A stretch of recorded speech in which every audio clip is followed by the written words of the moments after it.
Sir ఇప్పుడు వయసు అయ్యారు వర్కింగ్ తీసేసారు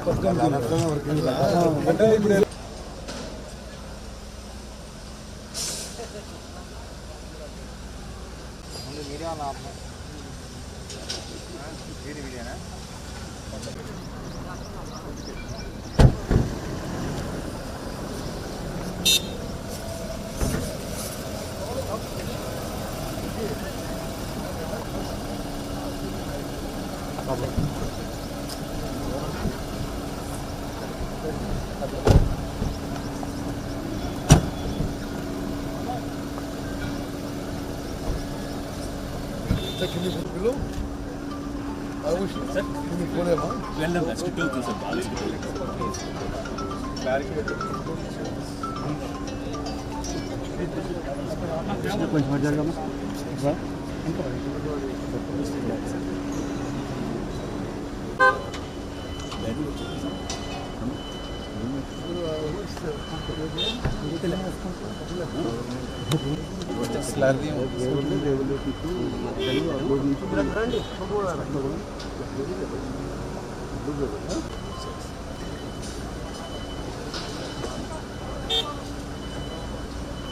So what is the schedule, Tilak, for completion? December. Tender finalize కాకుంటే ఇది లేట్ అయ్యి పూర్తయినా what is the fastest speed you can do? ఇప్పుడు tomorrow tell your owner Raghu to meet me. We will call the transco 130 kilos.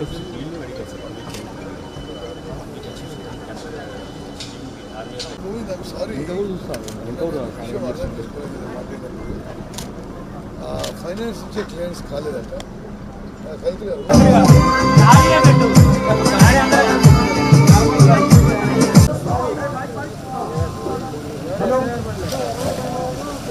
మన ప్రీతం నాయకులు అభివృద్ధి ప్రదాత రాష్ట్ర నీటిపారుదల మన మంత్రి ప్రభుత్వం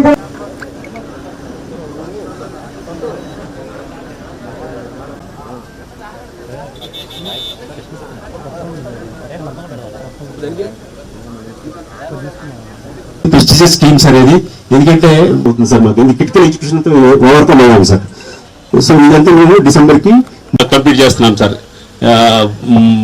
పెదలమైన్ కూడా కంప్లీట్ చేస్తాం. పెదలమైన్లో ఒక చిన్న పాయింట్ ఉంది సార్, రైల్వే క్రాసింగ్ ఉంది మేనేజర్ విష్ణుపూర్ రోడ్లో. ఆ రైల్వే క్రాసింగ్ కూడా అమౌంట్ కూడా మనం 5 years మెయింటెనెన్స్ చేస్తుంది సార్. సో 5 years వరకు మనం 53,000 ఎకరాలు మనం చేస్తున్నాం సార్. ఈ స్కీము మన ప్రాంతంలో కానీ ఇప్పుడు మన సూర్యాపేట జిల్లాలో అయితే లేదు. దీనికి తక్కువ ఖర్చుతో ఎక్కువ ఆయకట్టుకి అష్యూర్డ్ వాటర్ ఇచ్చే స్కీమ్ ఇది. 53,000 ఎకరాలకి నీళ్ళు ఇవ్వడానికి ఈ స్కీమ్ ఉంది. అందుకోసమే ఇది వేగవంతంగా చేయాలి, మరి సరైన టైంలో పూర్తి చేయాలనే ఉద్దేశంతో నేను ఎవ్రీ మంత్ విజిట్ చేస్తున్నా ఈ స్కీము దొండపాడు హుజూర్నగర్ కాన్స్టిట్యున్సీలో అన్ని స్కీమ్స్ కూడా. మరి స్కీమ్ పూర్తవుతుంది కానీ సబ్స్టేషన్ పనులు అంటే దీనికి ప్రత్యేకంగా దీనికి సపరేట్ 132 kV సబ్స్టేషను, ఆ దొండపాడు స్కీమ్కి సపరేట్గా 132 kV సబ్స్టేషను నిర్మాణం చేయాలి. ఆ నిర్మాణం మొదలు కాలేదు ఇంకా. సో ఇప్పుడు నేను ఈరోజు పోయినాక రేపు ఎలక్ట్రిసిటీ డిపార్ట్మెంట్ అధికారులతో కూర్చొని మాట్లాడి అది కూడా పనులు మొదలుపెట్టి వేగవంతం చేసే ప్రయత్నం చేస్తానని చెప్పి నేను మనం చేస్తాం. ఇది కృష్ణా నది నుంచి దీనికి నీళ్లు లిఫ్ట్ చేస్తాం. ఆయకట్టు నేను ముందు చెప్పినట్టుగా 53,000 ఎకరాలకి ఆయకట్టుకి మరి మేము దీనికి ఈ నీళ్ళు లిఫ్ట్ చేయడం జరుగుతుంది. అదేవిధంగా మొత్తం దీని అంచనా వ్యయం 1,648 కోట్ల రూపాయలు. 1648 crores. 4 పంపులు, ఒక్కొక్క పంపు 16 మెగావాట్లతోని ఇది పనిచేస్తున్నాం. మరి అదేవిధంగా పంపింగ్ హెడ్ 169 మీటర్ల హెడ్ని, అంటే అంత హైట్ పంపింగ్ చేయబోతున్నాం. చెరువు మండలంలో 5 గ్రామాలు, చింతలపాలెం మండలంలో 9 గ్రామాలు. గిరిజన లబ్ధిదారుల కుటుంబాలు 5080 కుటుంబాలు.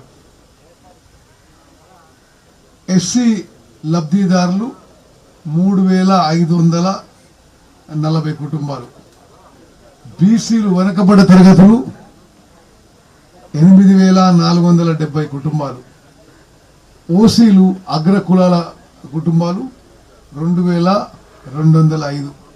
మొత్తం కుటుంబాలు ఈ స్కీమ్ కింద లబ్ధి పొందే స్కీమ్ 295 కుటుంబాలు.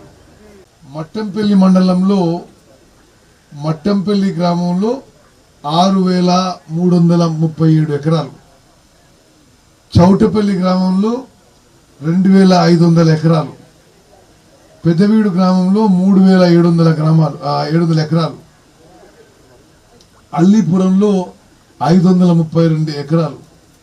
రఘునాథపాలెంలో 2752 ఎకరాలు. మట్టపల్లిలో మట్టపల్లి గ్రామం 2100 గ్రామాలు. వరదాపురం కిలా 1422 ఎకరాలు. గుండ్లపల్లి 806 ఎకరాలు. మొత్తం మట్టంపల్లి మండలంలో 20,466 ఎకరాలకి ఈ స్కీమ్ ద్వారా నీళ్లు ఇవ్వడం జరుగుతుంది. మేలచెరువు మండలం, మేళ్లచెరువు గ్రామానికి 6,640 ఎకరాలు.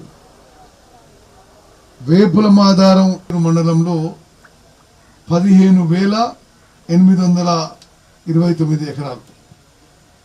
చింతలపాలెం మండలంలో ఊరిలో 737 ఎకరాలు. దొండపాడు 2,449 ఎకరాలు. వజనేపల్లి 485 ఎకరాలు. చింతలపాలెం 4,011 ఎకరాలు. వెల్లటూరు 1,490 ఎకరాలు. అడ్లూరు 1,078 ఎకరాలు. తమ్మారం 2,414 ఎకరాలు. రేబల్లె 1,045 ఎకరాలు. చింతిర్యాల 2,996 ఎకరాలు. ఆలోచన చేయండి, చింతిర్యాల ఎంత చిన్న గ్రామం, అక్కడ సుమారు ఆ గ్రామంలో 3,000 ఎకరాలకి నీళ్ళు ఇవ్వబోతున్నాం. అంటే ఆ ముక్తేల మేజెత్తింది 53,000 ఎకరాలు. 19,295 లబ్ధిదారుల కుటుంబాలు. మరి ప్రస్తుతం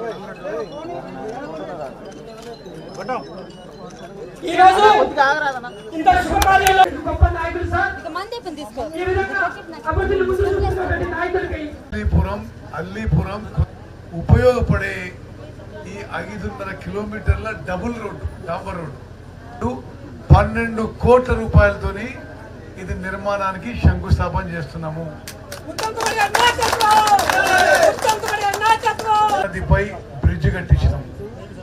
ఇప్పుడు 80 కోట్లతో హుజూర్ నగర్ నుంచి మట్టపల్లికి డబుల్ రోడ్ ఇస్తున్నాం.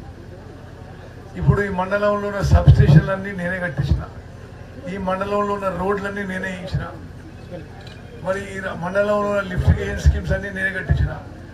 లిఫ్ట్ ఇరిగేషన్ స్కీమ్ విషయం ఏంటంటే గవర్నమెంట్లో కొంత ఇది కట్టేయడానికి చిన్న చిన్న పనులకు కూడా రైతులు ఏమీ బాధ్యతతో ఉండకుంటే ఇబ్బంది అవుతుంది.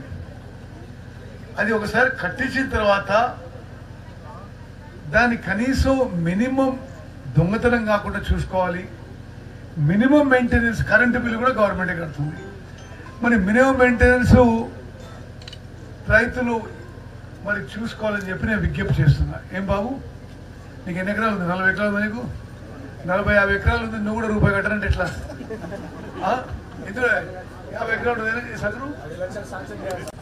మీరు కూడా బాధ్యత వహించాలి. ఎందుకంటే ఎవరో ఎక్కడి నుంచో వచ్చి కట్టినంటే దొంగతనం అయితేనో లేకపోతే ఈ ఆస్తి అది ప్రభుత్వం మీ డబ్బులతోనే మీకోసం కట్టింది.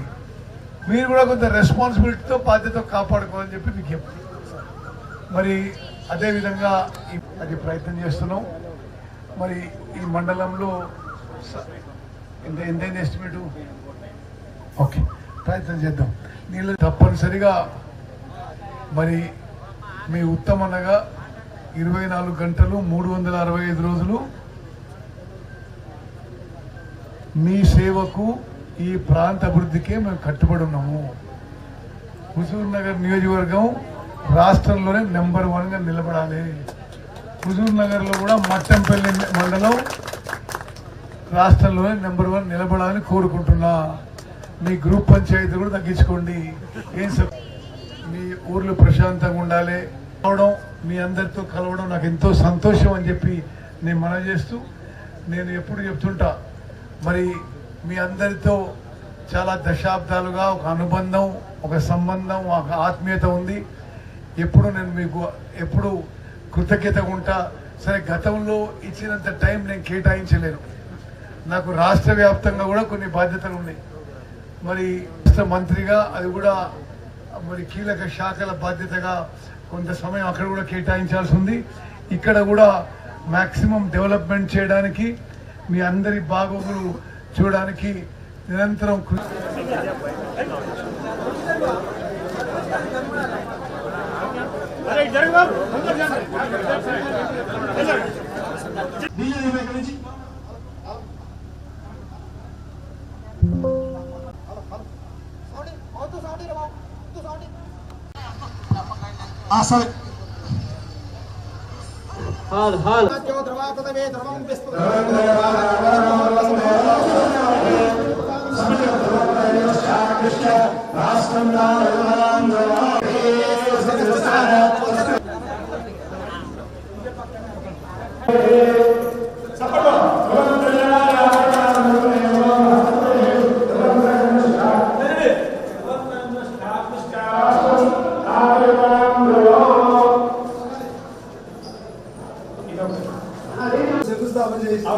సరే సూర్యాపేట జిల్లాలో ఈరోజు రేషన్ కార్డుల పంపిణీ ప్రోగ్రాంకి నేను ఇంకొక 4-5 ప్రోగ్రాం చేసుకొని సూర్యాపేట చేరాలి. రేబల్లెలో మీ ఊర్లో 20 లక్షలతోని గ్రామ పంచాయతీ బిల్డింగు, 10 లక్షలతోని మహిళా సంఘాలకు బిల్డింగు, అదేవిధంగా కొత్తగూడెము గాంధీనగర్ తండలో కూడా 20 లక్షలతోని గ్రామ పంచాయతీ బిల్డింగ్లు. అదేవిధంగా ఈ పిఆర్ చెప్పినట్టుగా అంగన్వాడీ బిల్డింగ్లకి చిన్నపిల్లలు ఉంటారు కాబట్టి తప్పనిసరిగా ఒక చిన్న బాత్రూము, మంచినీళ్ళ ఫెసిలిటీ ఉండాలి. అవసరం ఉంటే మనం దానికి అదనపు నిధులు కేటాయించి బిల్డింగ్లో మాత్రం basic sanitation, drinking water facility విధంగా అన్నిటికీ చూసుకోండి. మరి రేబల్లె గ్రామం ఒక మారుమూల గ్రామం, కిష్టపట్టెలో ఒక వెనుకబడ్డ గ్రామం. ఇప్పుడు నేను అడ్లూరు పోయిస్తున్నా, అడ్లూరు సెల్ఫ్ లేఅవుట్ పోయిస్తున్నా. అక్కడ ఉన్నట్టే ఒకనాడు రేబల్లె గ్రామం రావాలంటే అప్పుడు కోలార్ కాన్స్టిట్యున్సీలో భాగస్వామి ఉండే ఆటోడు జీపోడు ఎవడు రాకపోయేది. మా జీపు విరిగిపోతే అని చెప్పేది. ఇప్పుడు రోడ్లు లేవు. మరి ఆ రోజుకి ఈ రోజుకి రేబల్లె గ్రామం ఎంత అభివృద్ధి చెందినాయో, ఎంత మోడర్న్ అయ్యానో, ఒక జూబ్లీస్ అయిపోయింది రేబల్లె. మీ అందరికీ ఎల్లప్పుడూ మీరు చూపిస్తున్న ప్రేమ అభిమానాలకి నేను, నా సతీమణి పద్మావతి గారు, ఆ రోజు చిన్నపిల్లలు పెద్దోళ్ళు అయినా, ఆ రోజు పెద్దోళ్ళు ముసలైనరు అయినా మీ గుండెల్లో నాకు పద్మావతి గారికి మీరు మీ గుండెల్లో మీరు ఇచ్చిన ప్రత్యేక స్థానానికి, అభిమానానికి, ప్రేమకి ఎల్లప్పుడూ మేము కృతజ్ఞత ఉంటాం.